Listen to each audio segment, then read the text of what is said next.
Hello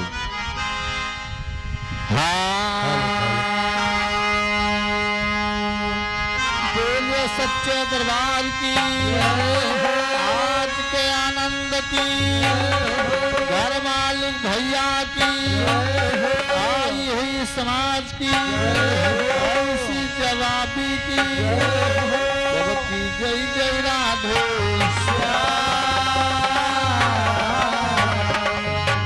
तो बात बात की बात है, बात बात की बात न ऐसी कीजिए जैसे लय दिन तो बात बनावे बात का, बात बिगाड़े बात से आई द्वार पे जाती लौटी जाती लौटी बरात, बात रावण ने बिगाड़ी, पंचवटी में जाई हरे रघुबर कहते राजा राम देहो कुल वंश मिटाई, और पाए विभीषण राज लिखा वेदन के।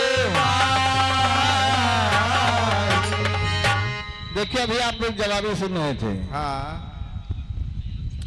हमने वही भैया से पूछा था कि हनुमान जी की बहन के बैल के द्वारा 4 पुत्र पैदा हुए। हाँ उस पर प्रकाश नहीं डाल रहे, प्रश्न पता नहीं कहाँ से ढूंढ लाया कि अगर आप पूछ रहे हैं तो आइए मैं सिर्फ एक प्रश्न पूछना हल करते हैं।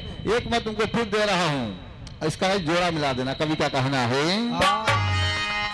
कवि कह रहा है कि लंका कौन जलाया,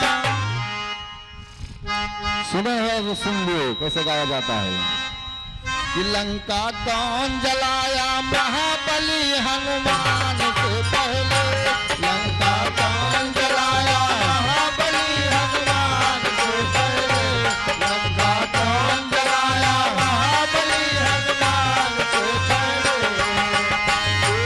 लंका कौन जलाया महाबली हनुमान से पहले, नंदित कौन चढ़ा था,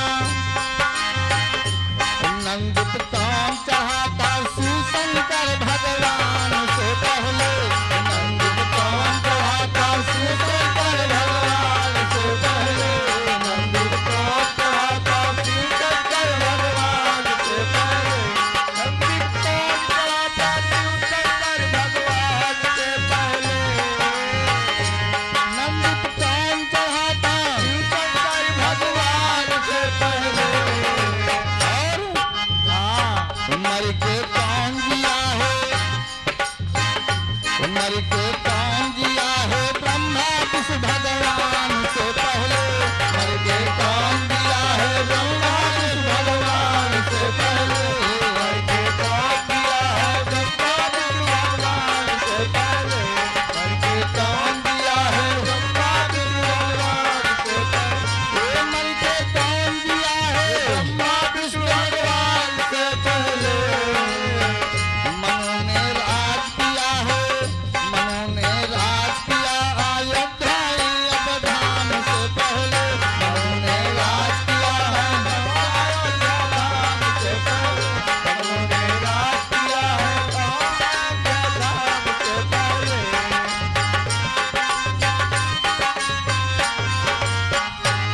लंका कौन जलाया महाबली हनुमान से पहले, और नंदीप कौन चढ़ाता शिव शंकर भगवान से पहले, बंसी कौन बजाया श्री कृष्ण भगवान से पहले, और मर के कौन जिया था ब्रह्मा विष्णु भगवान से पहले, मनु ने राज किया कहा अयोध्या धाम से पहले। ये आपको का हाथ बताए नहीं हैं, ये बहुत गूढ़ रहस्य है, इसमें पैसा लगता है माल, और तो लखनऊ बाराबंकी में मिली उसे दिल्ली को आगे तक जा पड़े।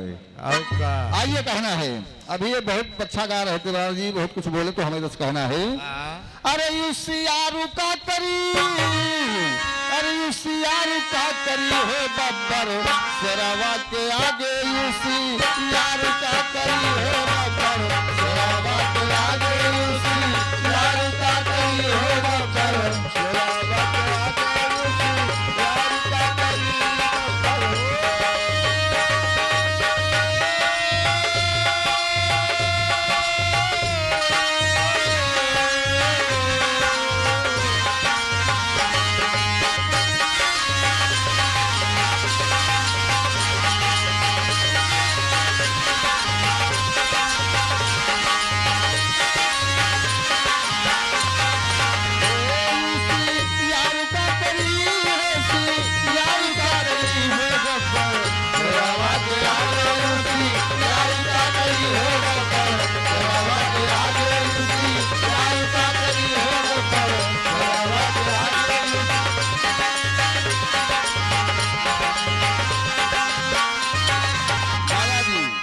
बब्बर सरवा के आगे सियारू का करी और कहना है आंधी के आगे का करे बिना कई बयान हो आंधी के आगे का करे बिना कई बयान हो बिना कई बयान तोहरे बिना कई बयान हो बिना कई बयान तोहरे बिना कई बयान हो बिना कई बयान तोहरे बिना कई बयान हो ये का मरता के आगे संसे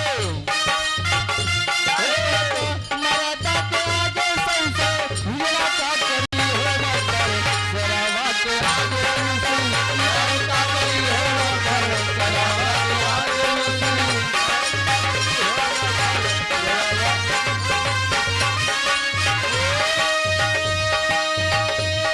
यार का करी हो मुसी यार का करी हो न कर सरावा के आगे मुसी यार का करी हो न कर सरावा के आगे मुसी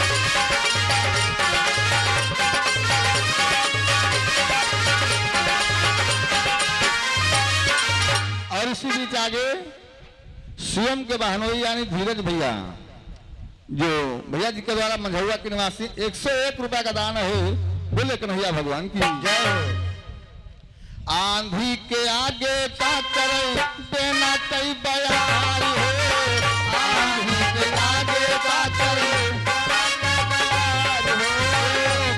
कई बयान तोहरे बिना कई बयान हो बिना कई बयान तोहरे बिना कई बयान हो बिना कई बयान तोहरे बिना कई बयान हो ये का मराठा के आगे संसे हुआ का करी हो न कर सरावा के आगे यार का करी हो न कर सरावा के आगे मुसी यार का करी हो न कर सरावा के आगे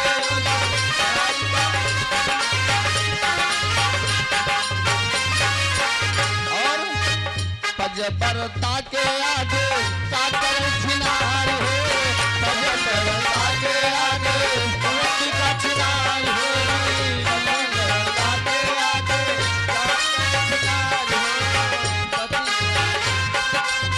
रोटी का छिनार हो पजबरता के आगे का करे छिनार हो पजबरता के आगे का करे छिनार हो निकले हरावा के आगे संसे नारी का करी हो बब्बर सरावा के आगे मुसी नारी का करी हो बब्बर सरावा के आगे मुसी नारी का करी हो बब्बर सरावा के आगे सियारू का करी सियारू का करी हो बब्बर सरावा के आगे मुसी नारी का करी हो बब्बर सरावा के आगे मुसी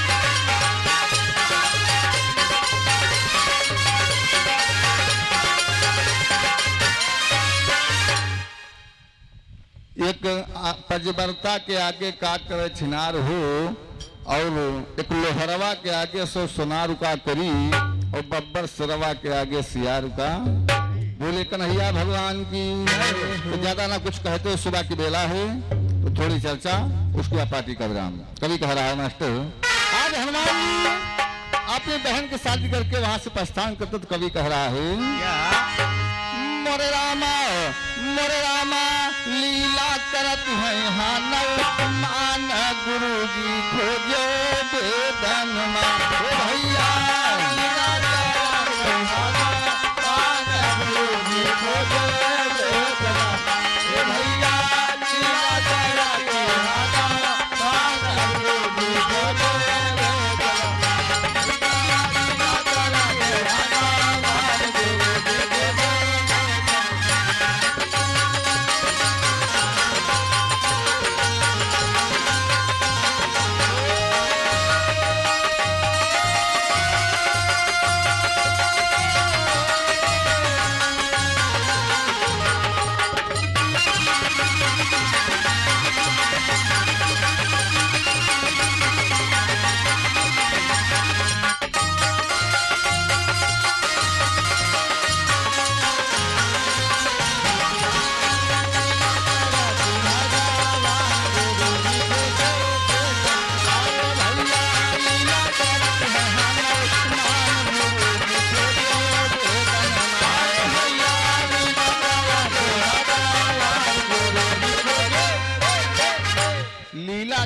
हनुमान गुरुजी खोजो वेतन मां। देखिए बाजा मास्टर, ओ बाजा मास्टर भैया, सोच जागो दादा। कवि का कहना है, धौसा की आवाज बढ़ाओ तो नहीं, कवि कह रहा है, हाँ सुनो सुजन धर ध्यान, अरे वाह। अरे कथा संपूर्ण सुनाई, अरे महाबली हनुमान की लीला गाई सुनाई, और बहिनी कहिया सौप का बजरंग तुरत की न पया, बहिनी कहिया सौप का बजरंग तुरत की न पया, बहिनी कहिया सौप का बजरंग अरे तुरत की न पया न हो रामा, तुरत की न पया, अरे घोर बिपिन मागे बजरंगी, घोर बिपिन मागे बजरंगी, घोर बिपिन मागे बजरंगी, ए मोरे भैया सत कहाई जहार गुरु जी खोजो वेतन मारा मारा, गुरु जी खोजो वेतन मारा मारा, सत कहाई जहार गुरु जी खोजो वेतन मारा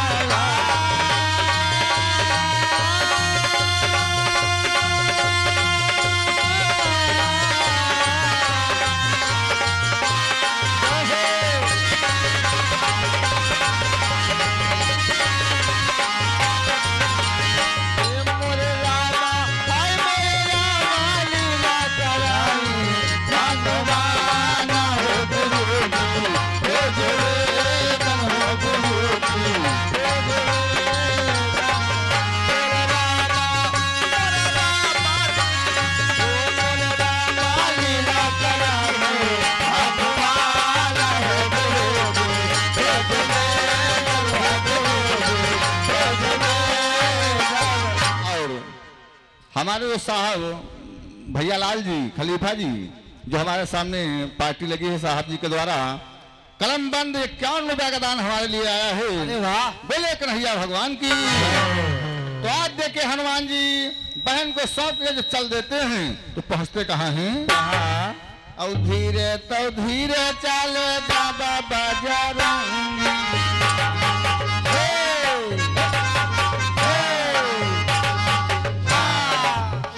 अरे धीरे तो धीरे चले बाबा बजरंगी, पहुंचे तो बिपिन माझारगी, अरे धीरे तो धीरे बाबा चले बजरंगी, पहुंचे तो बिपिन माझारगी, अरे धीरे तो धीरे बाबा चले बजरंगी, पहुंचे तो बिपिन माझारगी। आज हनुमान जी जंगल को पहुंच गए और जंगल में लीला करना शुरू कर दिया। हाँ। वहाँ होता क्या है? क्या होता है? इधर चले कपिबलवान, अरे ग्रंथया सरहे बताए, अरे उधर से आवे बाली सुनो तुम ध्यान, इधर हनुमान जी आकाश मार्ग में भ्रमण कर रहे हैं, जंगल में उड़ रहे हैं और उधर से बाली आ रहा है। और किस कंधा का रहू राजा मानो बात हमारा, किस कंधा का रहू राजा मानो बात हमारा, किस कंधा का रहू राजा मानो बात हमारा, मानो बात हमारी रे मानो बात हमारा। अरे कचूरी जब बाली पहुंचा, झकझोरी जब बाली पहुंचा, झकझोरी जब बाली पहुंचा,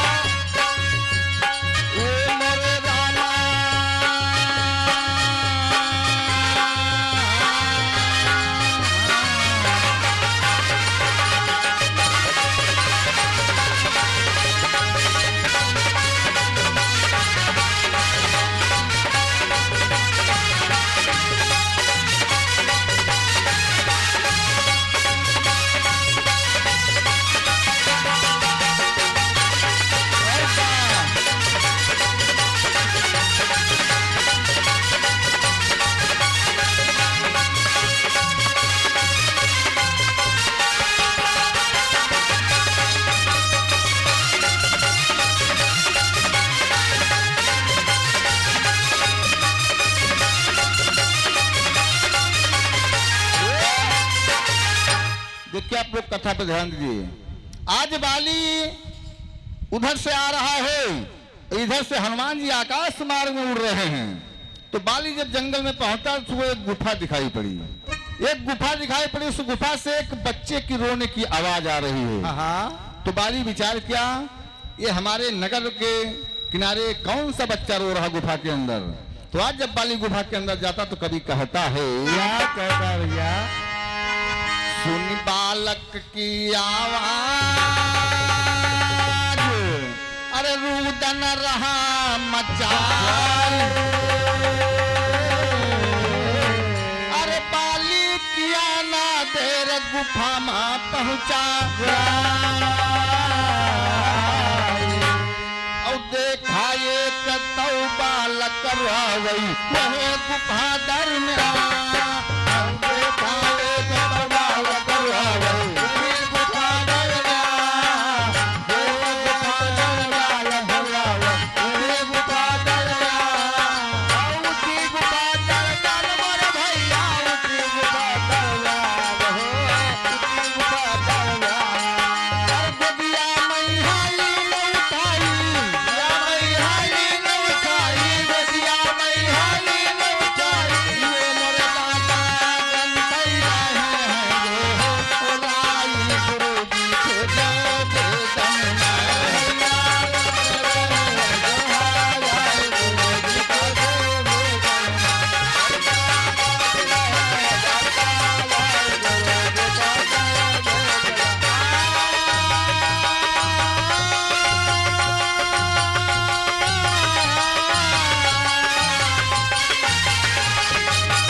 हमारे शिवम बड़े भैया जो घर मालिक हैं और उनके बहनोई धीरज भैया जी, अरे वाह, और दोनों भैया जी के द्वारा इस मंडल को 101 रुपया का दान है।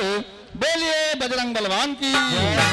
तो आज बाली जब गुफा के अंदर प्रवेश किया तो देखा कि बच्चा रो रहा है, और बच्चा दादा रहा है कितन का, उसको उठाया तो का शरीर मानव का है, और जो मुंह है मुख उसका पिल्ला का, यानी मानव शरीर मानव का है और मुख उसका पिल्ला का है। तो बाली आज गोदी में उठा लिया और बालक को बाहर लाया। तो हनुमान जी वहां पर पहुंच गए तो कहते क्या है, क्या कहते? शरीर मानव के लाल का रहना बताई, अरे मुख पिल्ला तेरा ग्रंथ रहे, और हनुमान जी कहने लागे बाली से ललता, हनुमान जी कहने लागे बाली से ललता, हनुमान जी कहने लागे बाली से ललता, अरे सारा भेद हमें बतलाए, सारा भेद हमें बतलाए, सारा भेद हमें बतलाए, अरे कही का है सुकुमार गुरु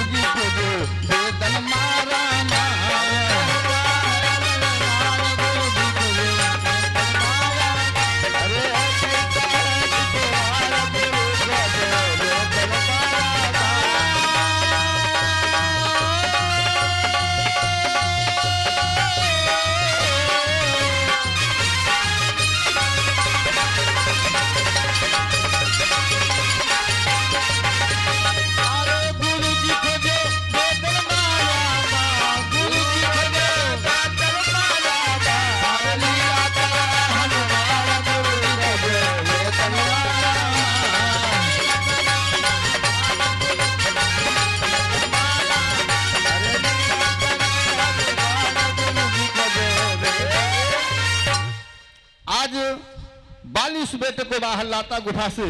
उसका शरीर मानव का आदमी तिनका है और जितना मुख है ये सब पिल्ला के समान नहीं, कुत्ता के समान मुंह है। हाँ। मुख पिल्ला के कुत्ता के समान। हनुमान जी पूछते बाली से, बताए किसका बेटा है, हाँ। इसका क्या नाम है? तो अंत में कहना है, अच्छा कभी अंत में शंका हो गई, कभी कह रहा है और कही का तो लालन भैया नाम बतायो।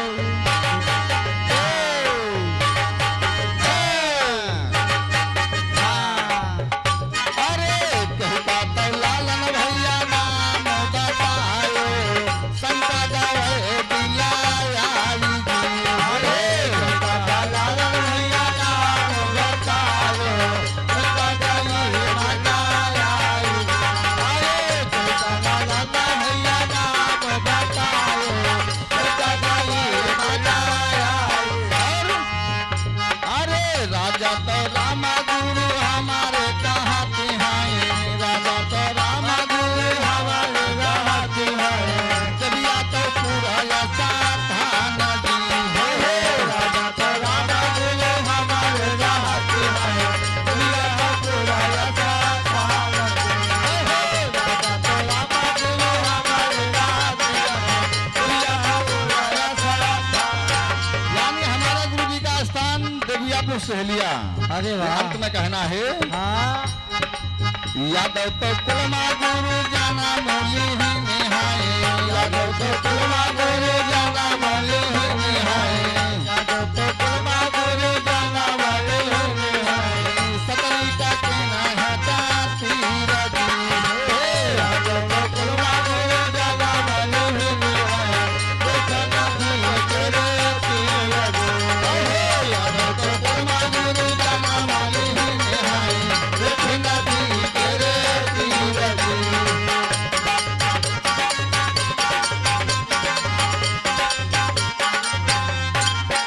इसी का पार्टी का विराम है कि आज जो बेटा शरीर मानव का है, मुख पिल्ला का है, बाली उसको ले लिया। आगे चल के आप टीवी सीरियल रामायण रामानंद के देखे होंगे, बाली की सेना में एक वीर का मुख कुत्ता का है, वही बेटा चल के आगे बाली की यानी सेना में सहायता करेगा और उसका आगे नाम बताया जाएगा, पुराणों का मत है। तो चलते चलते वाणी का विराम, कवि का कहना है क्या? अरे भुजंगा के आगे, किरण बंगा के आगे, कि हारे हंस बिचारे, कि हारे हंस बिचारे, चली न चाल भुजंगा के आगे, कि हारे हंस बिचारे, चली न चाल भुजंगा के आगे, हारे हंस बिचारे, चली न चाल भुजंगा के आगे। भुजंगा के आगे, बंगा के आगे, भुजंगा के आगे, भुजंगा के आगे, हारे हंस बिचारे, चली न चाल भुजंगा के आगे, हारे हंस बिचारे, चली न चाल भुजंगा के आगे, हारे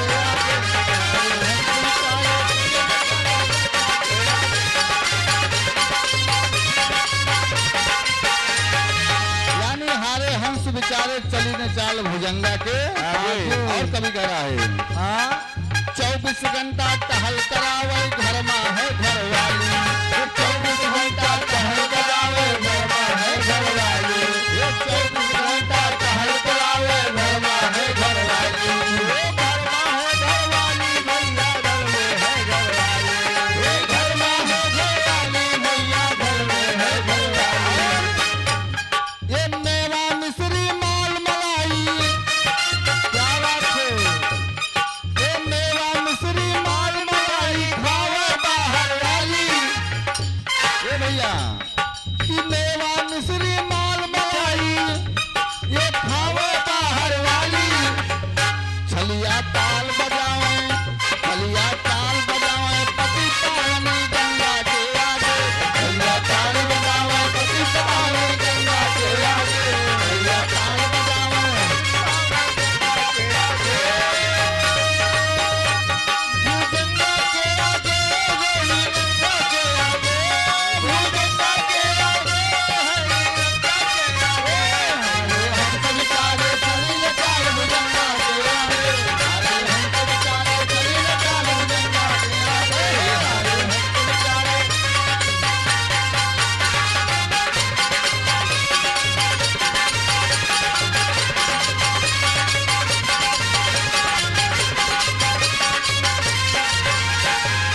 सच्चे दरबार की रोहित भैया और रोहित स्टूडियो ये वाला गाना का अलग कर दियो, अब चलते चलाते कहना है। आइए इस रास्ते वाली के विराम से ज्यादा छोटा सा सोहर, क्योंकि 4:15 बज गया है। सुबह भैया ड्यूटी लगी, हम भी गवर्नमेंट नौकरी करते हैं, घर पे जाते 6-7 बज जाएगा। तो कवि का कहना है, अब सोहर अलग ही अलग डालना।